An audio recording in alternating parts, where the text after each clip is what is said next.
much time sitting in alehouses, Zane. We need to get you back to the island and Tillingbrook's tender mercies." Too out of breath to comment, the shorter youth just made a sound that clearly indicated he found that remark utterly lacking in humour, as he quickly wiped perspiration from his brow. He had to hurry just to keep up with his taller companion. The inhabitants of Durbin were practised when it came to dealing with duels, brawling, gang wars, riots, and all other manner of civil disorder. By the time Jommy and Zane reached the corner around which they had seen their quarry vanish, the alarm had outstripped them, and the street leading to the docks was almost deserted. Passers-by, merchants, and seamen bound for nearby inns and taverns had sensed coming trouble, and vanished into whatever scant cover they could manage.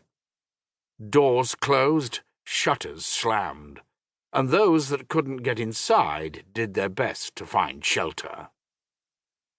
As Jommy Killaroo kept his eyes on the tiny figure of their fleeing target, Zane Condoyne glanced into every past doorway, alley entrance, or other cover for potential ambush. All he saw was citizens of Durbin hunkering down, waiting for the trouble to pass. Jommy saw their man duck around a corner at the far end of the boulevard and said, "Right towards Ted, if he's as fast as he usually is." Zane grinned. "He is. Sure he won't escape." For a month, Jommy, Tad, and Zane had been on the trail of this man, an erstwhile trader named Aziz Suri, a desert man from the Jaipur, who was reputedly an importer of spices and oils from the free cities. He was also reputed to be a freelance spy, broker in information, trader in secrets, and a close contact of the Nighthawks, the Guild of Death. 1 month earlier, at the Emperor of Kesh's Midsummer's Festival, a plot to destabilize the Empire and plunge it into civil war had been prevented by agents of the Conclave of Shadows, and now they were seeking out the remaining pockets of assassins, to put an end finally to their centuries-long reign of terror. Zane struggled to keep up with Jommy. While he was able to run as far as the taller youth, he was not able to do so at his longer-legged friend's furious pace, and maybe Jommy was right. Maybe he had spent too many nights in the alehouse. His trousers had been getting tighter of late.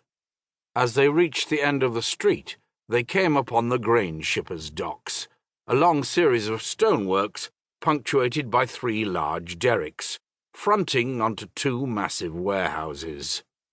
From the far end of the dock, Tad ran towards them, shouting, "In there!" and motioning that their quarry had slipped into the narrow passage between the 2 warehouses.